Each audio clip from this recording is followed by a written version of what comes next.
It's not necessarily a pretty story, or an impassioned story. I was in the nonprofit sector and got recruited by a great friend to just be an interim CEO. And so I said, sure, I don't know anything about child welfare, but I'm happy to do that. And came on, and within 3 months was convinced that I didn't want to leave. And I think it's because once you hear about our kids and you realize how forgotten they are by society, you know that they need a voice. And what is that, and who is that if not me? I'm Lauren Arnold, and I'm the executive director here at the Adoption Exchange. And what that means I do is I'm the biggest advocate for our kids. Our work is about keeping kids from falling off a cliff. When we think about kids in foster care, there's a trajectory for them. And if they age out, they reach 18, they have the ability to be on their own. And if they haven't found a home, being on their own actually doesn't look very good. About 50% of the youth that are homeless are coming from the foster care system. They are our kids. So the Adoption Exchange started as part of a movement that said, all we need to do is grease the wheels. So we believe at its core that every kid deserves a home, and that our job is to make sure that every kid finds a home.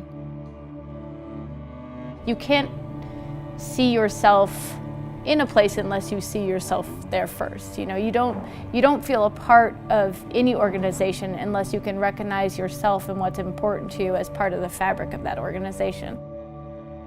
My name is Louise Martorano, and I'm the executive director of Redline. I arrived at Redline in 2010. To me, Redline at that time was potential. I saw the potential to know art beyond the objects because artists were in the space, and to be more connected to communities because the people were part of the equation. Whether you are coming from a contemporary art background or framework, or whether you're coming from a community organizing or activism background, or I think Redline has always opened its doors as a space where those conversations can happen, and how art can be an opportunity in that conversation. My name is Michael Henry, and I'm the executive director at Lighthouse. So Lighthouse is an independent literary arts center. We're part school. We teach the craft of creative writing to anybody who wants to learn it, from total beginners to people who have published novels and won awards. We also do outreach into local schools and other community centers to teach creative writing as something that people might want to learn. It's taking literature and creative writing out of the university and giving it to the larger community. As a troubled college student, finding writing really helped me out of some dark places. I always think about that, especially when I see newer writers, younger writers, and even older writers, embracing the craft and figuring out what their story is.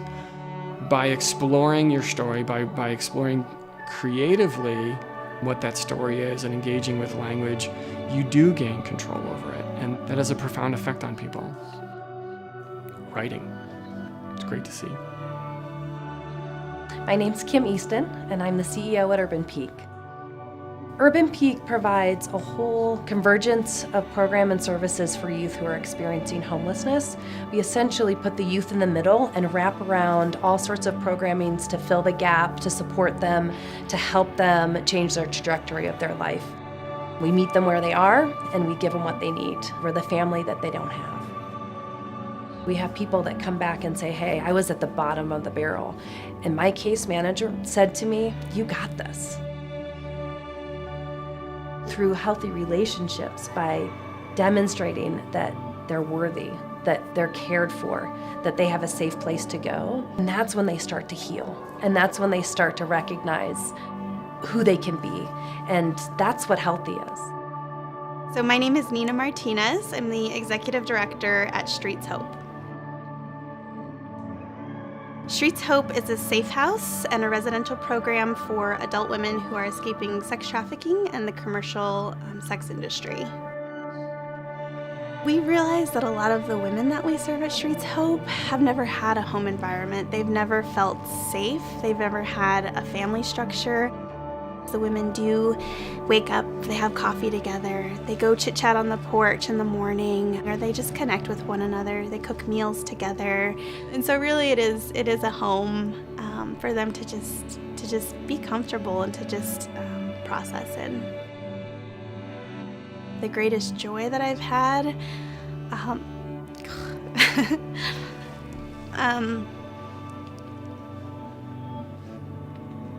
the greatest joy that I've had is seeing women smile and laugh and feel like they are a success.